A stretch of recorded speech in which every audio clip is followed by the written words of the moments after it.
Elle se promène dans les rues de Liège comme n'importe quelle jeune femme. Mais en réalité, Laura Geneboff est policière et elle va servir d'appât pour verbaliser les harceleurs de rue. Derrière elle et à bonne distance, 3 collègues en civil.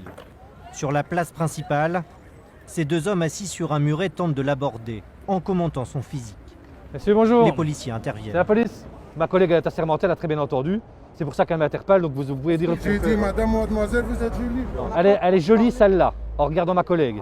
L'homme tente de minimiser, mais pour l'inspectrice, il s'agit bien d'une infraction. En me désignant par celle-là, en le disant assez fort pour que je l'entende et me mettre mal à l'aise, oui. Et très vite, le ton monte.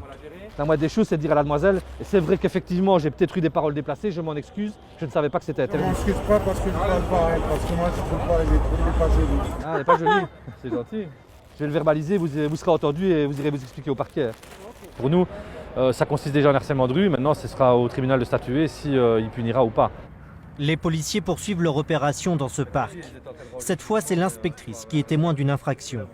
Un jeune garçon s'est brusquement interposé devant une adolescente pour l'aborder. Monsieur, la fille a tellement eu peur qu'elle s'est reculée de vous. Hein. Vous avez fait une action qui l'a mis mal à l'aise, qui lui a fait peur. J'ai fait ça, la reculée à 10 mètres. Mais justement, parce qu'elle a eu peur, monsieur. Bon, mais moi, mais... Ouais, mais... Faut pas exagérer, vous auriez pu faire pareil, vous auriez pu faire pareil. Non, parce que moi, monsieur, j'aurais fait ça avec mon épouse, je ne serais pas marié. Hein. Les policiers tentent aussi d'éduquer les plus jeunes. L'inspecteur appelle les parents et rappelle la loi à l'adolescent, très gêné. J'ai pas voulu qu'elle se sente mal alors que c'était pas mon intention. Ça peut faire réfléchir ? Oui, oui.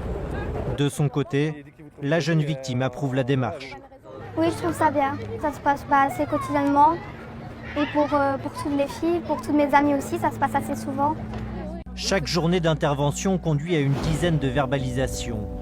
Et c'est en se fondant sur le quotidien des policières elles-mêmes que la commissaire a imaginé ce dispositif.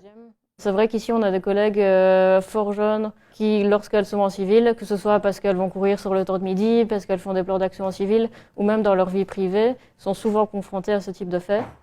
Et je pense que comme toutes les femmes l'ont un peu intériorisé et ne se rendent plus compte du caractère déplacé et dérangeant de ce type de fait. Une stratégie de tolérance zéro, encouragée par le parquet de Liège. Car selon cette magistrate, il faut intervenir dès la moindre provocation pour éviter des faits plus graves.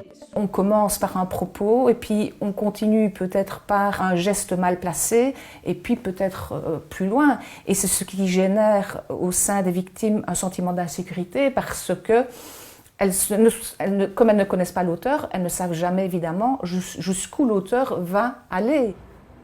Selon la gravité des faits, les personnes verbalisées risquent jusqu'à 1 an de prison. Cette expérimentation pourrait bientôt être étendue à d'autres villes de Belgique.